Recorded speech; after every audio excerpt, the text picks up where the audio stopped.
نقاش مغلوط يمكن أن أعود إليه.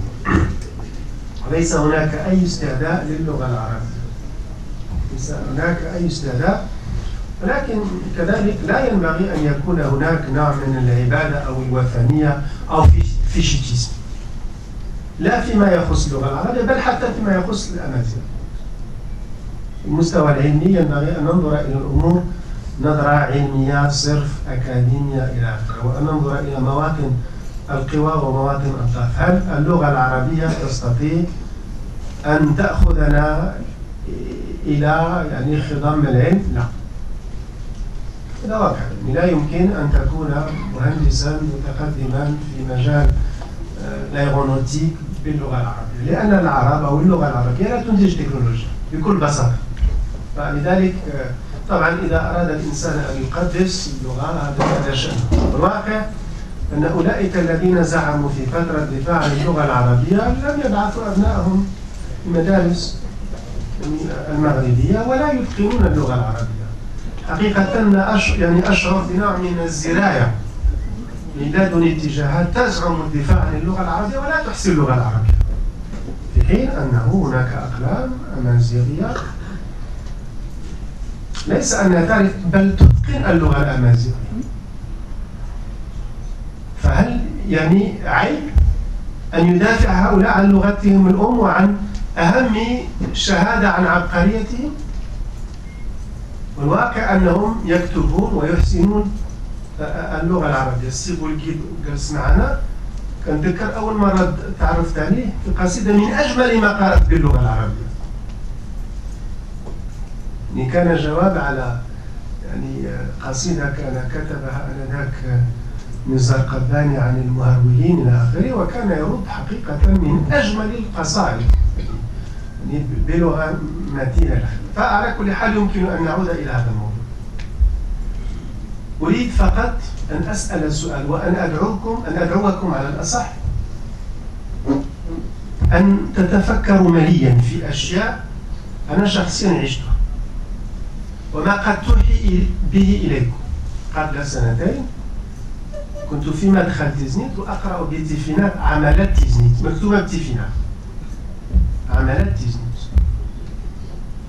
مرة كنت ضيف على بيت الحكمة وأقرأ بتيفينات بيت غلطو داروا هيت الحكمة، لأن البيت فعض ما يديروا البيع كذا بيت الحكمة هيت الحكمة.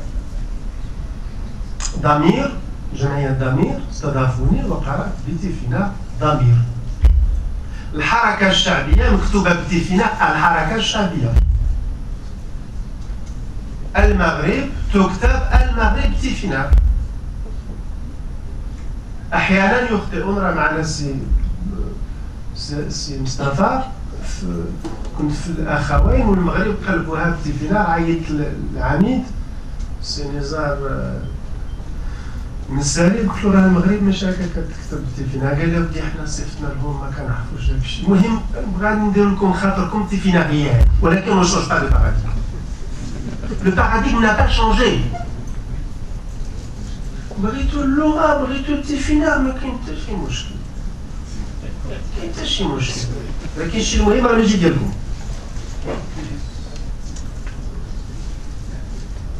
تيفينا حنا غادي نجيو ونعطيو الاركام وغادي يقولوا لنا الى اخره. المغرب والمغرب لما كنترجم المغرب بالمغرب جو ني با شونجي دو باراديغم. جو ني با شونجي دو باراديغم. المغرب بارابور ا كوا؟ بارابور ا المشرق. وي اون فان دو كونت لما نسمي مراكش ولا ماروك هما. فلذلك يعني أنا لا أنكر الإنجازات التي تمت، ولكن هل قصارى جهدنا مع كل احترامي، يعني قد أخطئ، أنا لا أتحدث اطلاقا بأنني مالك لحقيقة، يعني أسعى أن أفهم وأجتهد وأعمق أفكاري من خلال النقاش. لم آتي هنا لكي أعطي دروس ولكن من أجل أن أتفاعل. هل من الضروري أن ننتقل من فترة كانت فيها الأمازيغية عبارة عن فولكلور أحيلوس، أحوش، الخنجر، أقرب، فحرمت إلى فترة أسميها بالفيتيشية، نعبدوا بعض الأمور إلى آخره، ولكن العمق ما غاديش يتم. غادي نحكي لكم قصة دون ما غادي نذكر أسماء. 2007 جا عندي واحد الناشط الأمازيغي قال لي فلان بعتي الماتش، صافي دخلوك في مولينكس. شوف فلان راك كتبع الخاوي بحال الحسيني ديال المناضل كيبيع واحد قتلو عامر الدواء، انت دايرها في الخوان الخاوي. العمق، والعمق انا تعلمته من قصه من انسان بسيط.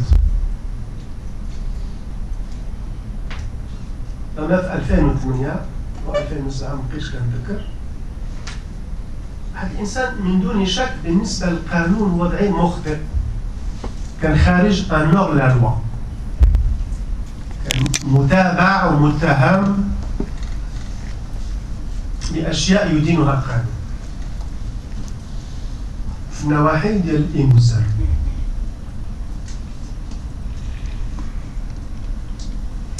ومن بعد 10 سنين تم القبض عليه.